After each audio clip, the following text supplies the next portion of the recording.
Actually, before I give talk anywhere, I have this weird habit of I watch Kapil Sharma, I watch comedians, because they are the best public speakers. They know how to speak so well. So morning when I was taking the shower, I was looking at it, and because I was so scared that there were going to be so many people. But that's how it is. For the past 3 years, I've been speaking, but every time I go out speak anywhere, I make sure that I watch something comedy or something that makes me laugh, so that I feel. Yeah. So before we start, I want to ask all of you guys here, like, you really want to do business, right? I mean, you guys wanted to start something.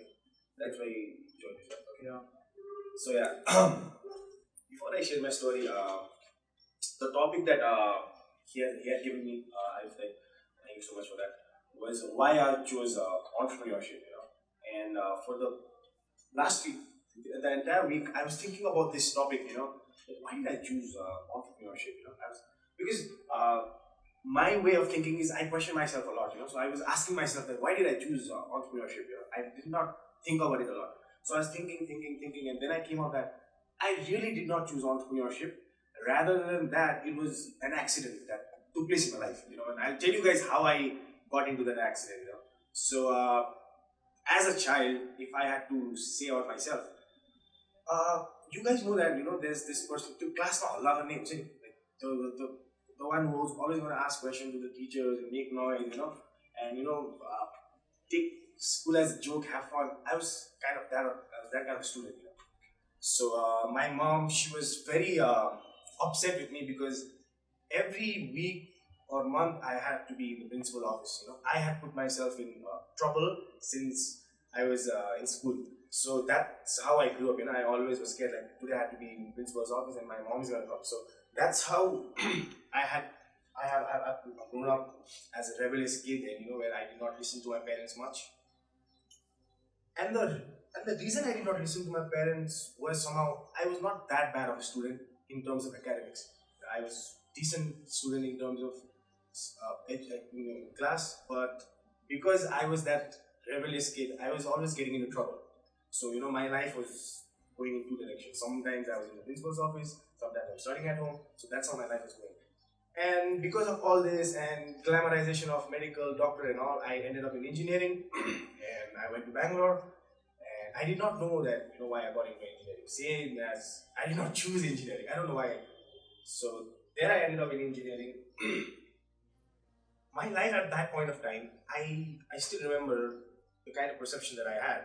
It was simple that, I have to complete a 4 years degree and get a job. That was the main mentality that I had created. That, I had 4 years study but have fun, because I know I'm gonna get a degree and I'm gonna get a job. So that's how I had decided that my 4 years are gonna be. And then what happened was the most important turning point of my life was when I was in my third semester. So what happened was I was detained due to low attendance, and they asked me to come again next year. I had to lose 1 year. So at that point I thought that I should come back here because I was getting involved in a lot of things in Bangalore and not much into education. So I came back here. I don't know why. That was the best decision that I took in my life. And when I came back here, and then I decided that I was not going to do engineering because I asked myself why I chose engineering and there was no answer. So I came back here, and the kind of environment that had set up around me was that because I left engineering or I took a different path or away from that engineering point, my life had turned. It was like I couldn't meet people. They used to ask me, "What did you do in Bangalore?"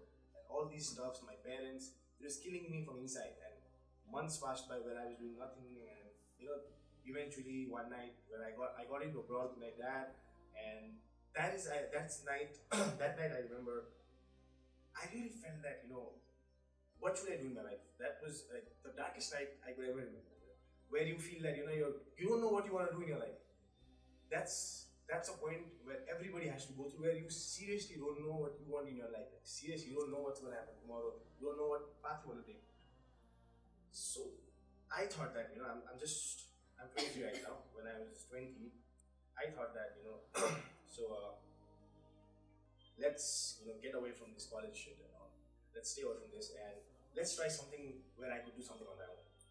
And during that time when I heard about entrepreneurship, it was really not glamorized the way it is today. The entrepreneurship cool thing, it was not during that time, at least in Nepal. So I really did not have much idea what entrepreneurship basically is.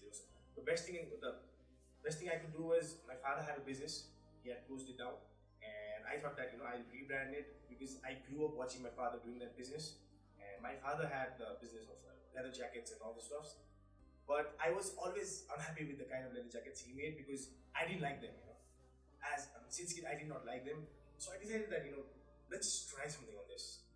That's how it started. And first year, so another thing that I'll tell you guys is, once I got into the business and I started the business, I thought that I was an entrepreneur. So this is the first year experience that I'm sharing. The first year, I thought that I was an entrepreneur. When I look back now, I was not. Because entrepreneurship is not something that you choose. I feel that, at least. It's not something that you choose. Because in my case, it was something that, circumstances made me get into that. And it then made me realize that, starting a business is so easy. Like, you're putting out a product and you're asking people to, buy my product. But do you know how to sell it? Do you know how to market it? Do you know how to reach out to people? Not, right? So, starting a business is so easy in today's world. It's glamorized. But through my first 6 years experience, I realized that, entrepreneurship is something different game. It's more about the journey. And then earthquake happened. This was another turning point in my life, because when earthquake happened, my business was, this was down because everything happened. You guys know it. During that phase, I got into writing, and because I knew that I was very I wanted to try out everything that I want, because I did not have college, so I had that liberty to try out different things, not stay in that particular subject. I wanted to try out different things, and that's when I actually got into writing and blogging and stuff. And we started on a venture, startup.com, where we were promoting Nepali startups, entrepreneurship, and all those stuffs. Now, interestingly, another turning point is here. When I was doing startup, so I was doing startup, so I was not giving my time on that. So during the phase in startup, I realized that me sitting and writing how to be an entrepreneur is not going to make me an entrepreneur, right? Me writing about how to be an entrepreneur is not going to make me an entrepreneur. That is the realization that I had, because writing good and working hard is something different. And that's when another turning point is, I got into Attitude back. This time, I wrote down everything that I'd learned the past 2 years, all of my mistakes, everything that I did, every lesson that I learned from my customers, from people, from my dad, and everything. And that's how, again, last year we started off again, and the lessons that I've learned in business, one most important lesson that I've learned in business is that you learn by doing it. Like, you make a mistake. I think I'll share a small story. So I told my dad that so I've dropped from college, so I need a little bit of money, at least I need some money so that I can invest and try out something. So I invested on something and I lost that money. But trust me, the lesson that I've learned from that is more what I could have learned from paying it to a college. Because then I was in a position where I was literally, my dad was asking me money, and I was like, where do I get the money from? And that made me realize that, you have to work hard. So all of these different incidents in my life helped me in, getting back to Latino. And then we got into the business building process. And another thing that happened in 2016 to 17 was, I wrote down all of my mistakes that I was doing in the past 2 years. So all of the mistakes that I was doing. I had very bad timing. When you get your product at the wrong time, it's definitely going to fail. So timing was very important. Another most important thing as a young entrepreneur we all are going to face is patience. We literally want everything tomorrow. Right? We don't have patience. We literally don't have patience. So I'm super patient right now, and look at what's going to happen after 3 years, 4 years, and work towards it. Not get very anxious and run behind anything. That was another important. Another important lesson that I learned was time management. This is what my mom used to tell me. Every morning I used to miss my bus, for every other day I used to miss my bus because I used to get up late. And when I miss my bus, my day goes wrong. As simple as that, And same is with life.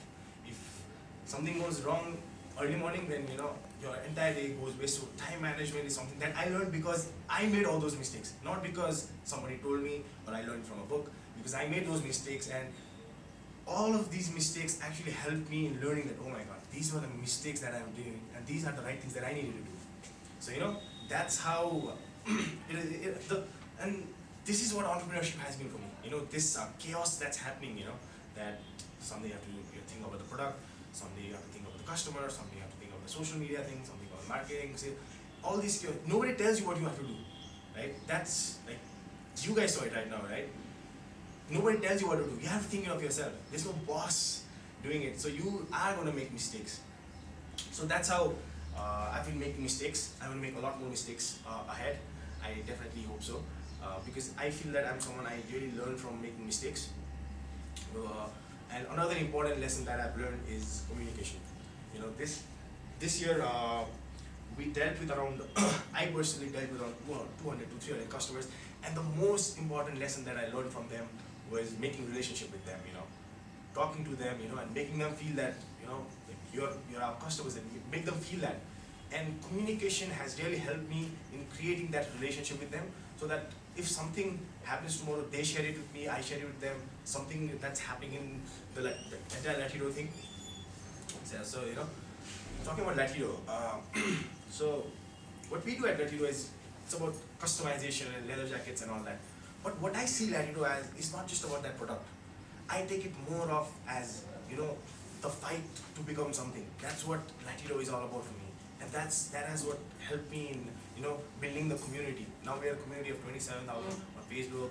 We have like customers who are doing amazing things outside, who are participating in different things, and I literally talk to them, and they give me their pictures that share it with your community, and that communication has really helped me in building up all these things. So yeah, I did not choose entrepreneurship. I can never say that you cannot choose the entrepreneurship, because the path that entrepreneurship is it's full of chaos. Nobody knows the definition of what entrepreneurship actually is. It's your way of doing it. And so you just have to realize that what's your way. Your way does not have to be similar to the other person's way. That's it. The kind of society, like what society teaches us is that there is this way, you have to go that way.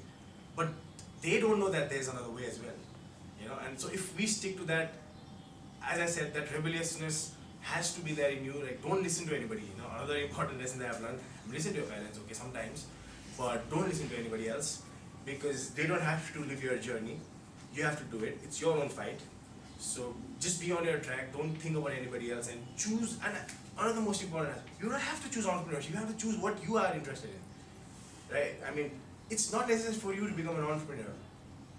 It's not necessary for you to become a photographer if you don't know how to use a camera. It's so simple, Just because everybody is using a camera does not mean you have to use it. Maybe you do not have that skills. Maybe you are good in drawing, but you have skills in there. So another thing that the society teaches us is to count on your weaknesses more on your strengths, because they don't care about your strengths. They're running behind your weaknesses, and you think that you're weak. That's how we grew up, right? In school, if you're bad in maths, you always think that you're bad in maths. But maybe when you're doing business, you could be good in maths. Like, who doesn't love counting money, Who doesn't love counting money? So you could be good in maths. So I think my journey has been like this, where I've lived with this chaos of different things happening. I have this dream of writing a book as well. I have a dream of speaking here, all this. But I'm having fun in this, because this is the chaos that entrepreneurship is all about. It's not about a 9-to-5 job where it ends up. It could start from 7 in the morning. It could go away.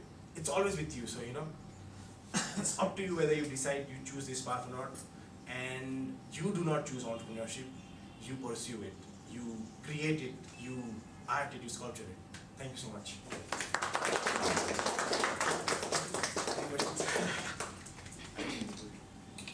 have a question. So it's not really related to entrepreneurship, it's personal. So I am impatient in nature. So how do you practice patience? Like you said, patience is very important. There's a friend of mine whom I met 2 years back, and he used to tell me, "Yaar, paisa kauna padega yaar." 26 हुँदासम्म मलाई पैसा कमाउनै पर्छ, like 24 हुँदासम्म पैसा कमाउनै पर्छ. Today he's 24 years old. When I meet him, he's like, 28 हुँदा पैसा कमाउनु पर्छ. So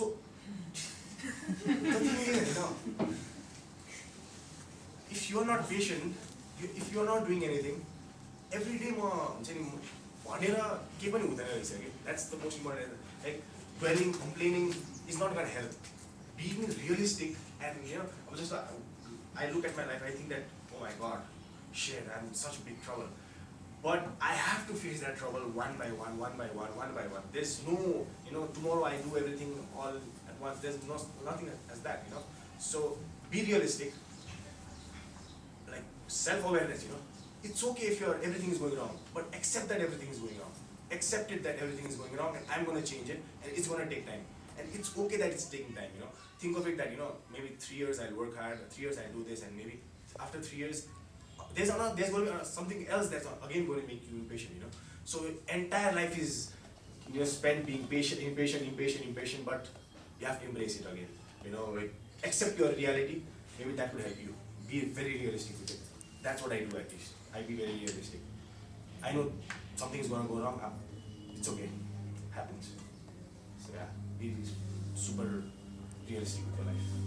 I've known Bilal since a few years. He was also one of my clients when I worked as a business development officer. It used to be a different story. It was so hard to get an appointment with him because he was always like, I'm really busy. So as a marketing officer, I used to be like, you man, it's a golf at you, that's right, But then Lodido started shining like anything, and I was like, Sanse busy right here, man. Because he was really working at that time. So I really get confused with one thing every time, So I was just wondering if you could enlighten me or something. Duita terms of business person and entrepreneur, Are these two terms similar? And if it's not, what's the difference that sets a business person and an entrepreneur? Because I really get confused, David.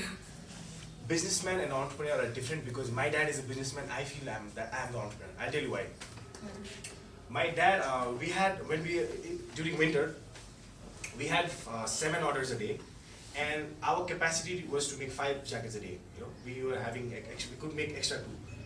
So what I told my dad was that let's pay these guys extra money, and let's make work extra time, and let's make 2 more jackets at night. And my dad used to think that no, they're not going to make the jacket at time, and he couldn't convince our workers to make this 2 extra jackets. So what I did was I brought all of my workers in, we went for tea, and I told them one single thing. I told them that about the bigger picture. I literally go and tell them what Latido is. Like, they tell Latido in a different way, but they literally know how I started Latido, what's the thing, and I literally tell them that customer is the king, and you are my king. So they are so much into my story that they helped us get those 2 jackets, and I think this is the difference between an entrepreneur and a businessman. Businessman is more like you have to be that at some point. He's more like any profit, all this, but I think an entrepreneur is someone who looks at the bigger picture more than the money thing. He looks at the bigger picture. So maybe there is a difference, because I've seen way too many people who follow profit over people, and which hampers them eventually. It's more about the people than the money. More about that.